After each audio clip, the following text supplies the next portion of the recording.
Indian Mujahideen imprint on the Hyderabad blast is too stark to be ignored. The outfit had planned an attack in the same spot back in 2007, but it abandoned the plan at the last moment.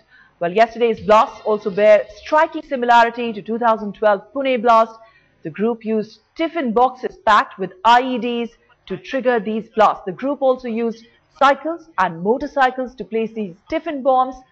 So the Indian Mujahideen link to yesterday's blast is not being ruled out. Both Hyderabad and Pune blasts of 2012 took place between 7 and 7:30 in the evening. Cycles were used to plant explosives in both the cases, and popular shopping places were chosen as targets.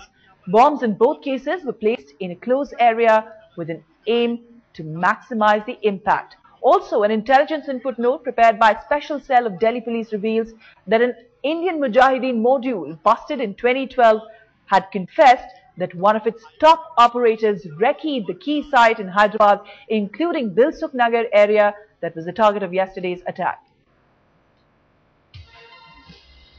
Counter-terror experts have been analyzing the blast site. What is it that they've been able to glean so far from the two blast sites at Dilsukh Nagar in Hyderabad? Well, timed well.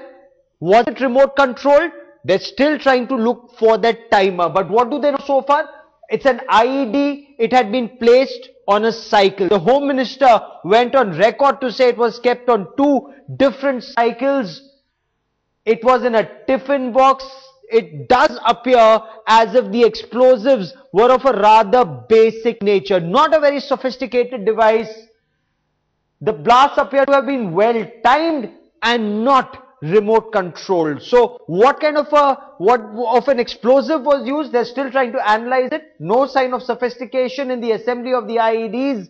The synchronization was better planning, which means two men went 150 meters apart. They went and placed these explosives onto cycles, waited for some time, and it was a predetermined time that this device, the improvised explosive device, went off.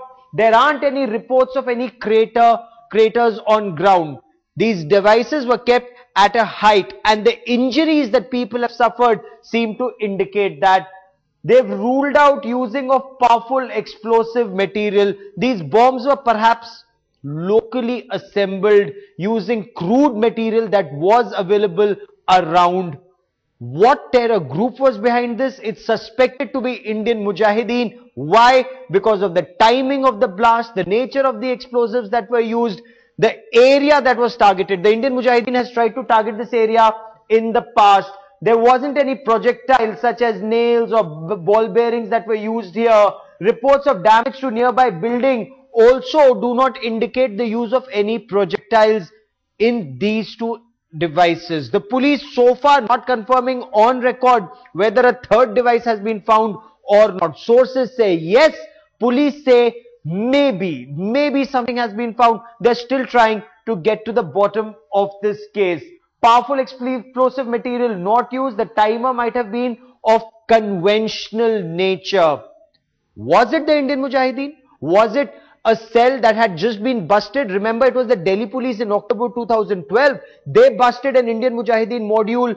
They said they recce'd this Dilsukh Nagar in Hyderabad. They planned terror attack here. They had tried to target this area even in 2007. They failed then. Sadly, they succeeded yesterday.